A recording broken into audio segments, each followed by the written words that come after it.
मी भूमिका सुधीर कोरे, राजगुरुनगर। आज मी तुमच्या समोर एक नवीन डेमो घेऊन आलेली आहे। याचं नाव आहे ॲक्वाजेल।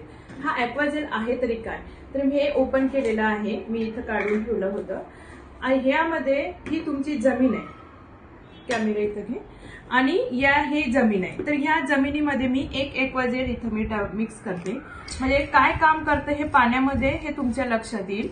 आणि हे तुमचं खत टाकलेली एक माती आहे आणि ही एक माती, हे तुमची शेतातली माती झाली। याच्यामध्ये आपण इथं एकत्र केलेलं आहे। आता याचा काय फायदा होतो आणि ही तुमची माती, याच्यामध्ये काय फरक जाणवतो आपण बघूया। इथं मी पाणी ओतलंय बघा, हा एक ग्लास पाणी आहे आणि याच्यात टाकल्याच्या नंतर हे बघा, हे पाणी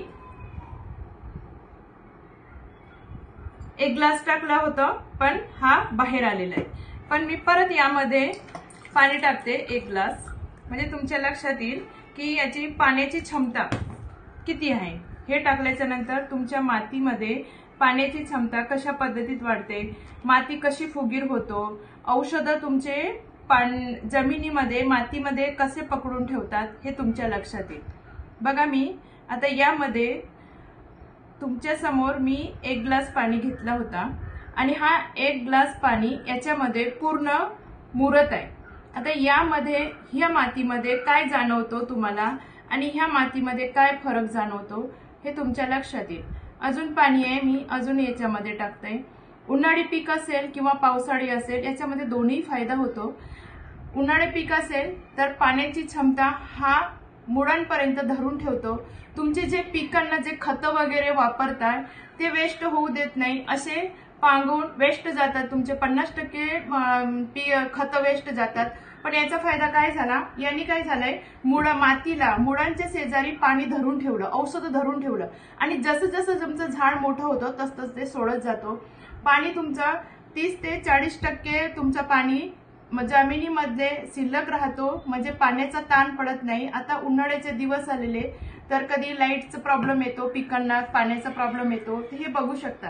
आता यामध्ये फरक काय जाणवतो, हे माती जसं तुम्ही बेड तयार करता, काकडी मुळा कुठलेही याच्या करता तर किंवा मातीमध्ये, तर हा बेड काय होतो, बसून जातो। माती काय झाली, बसलेली, आणि ही काय झाली, वरती आलेली, फुगलेली। तर याचा अर्थ काय होतं, जेव्हा फुगते हवा खेळती जातं आणि हवा खेळती गेल्यामुळे बुरशीचं प्रमाण कमी येतो आणि बुरशी कमी झाली तर शेतकऱ्यांचा खूप फायदा होतो, आजारी पडत नाही।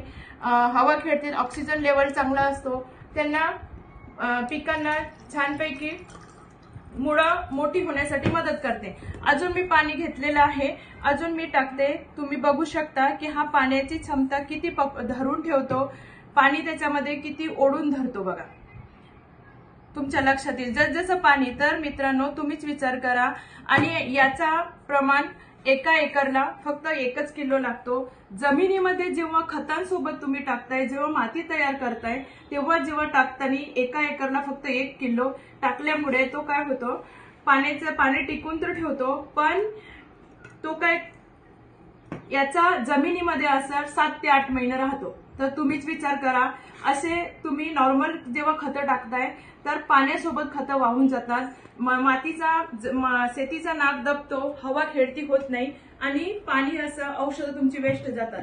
पण त्याच्यासोबत मातीसोबत जेव्हा तुम्ही हा यूज करताय आणि काय झालं, पाणी स्टोर करून ठेवलं, तुमची खतं स्टोर करून ठेवलंय आणि जसजसं झाडांना लागतो तसं तो पोच करत असतो। तर तुम्ही बघू शकता, आपण जे डेमो केलेलं होतं ते ही माती आहे, बिना ॲक्वाजेल टाकलेलं। त्याचं कसं झालंय, चिखल झालेलं आहे, पूर्ण चिकट झालेली आहे, चिटकून बसते। आणि ही माती बघा, ही अशी एकदम मोकळी झालेली आहे। तुमच्या लक्षात येत असेल मातीचा पोत कसा असतो, कसं राहायला पाहिजे, मला हे जास्त सांगायलाच नको।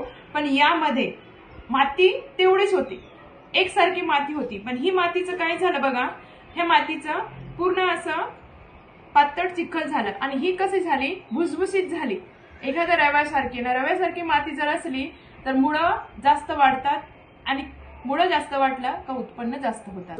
तर नक्की याचा वापर करा आणि मातीचा पोत सुधारा। Thank you so much.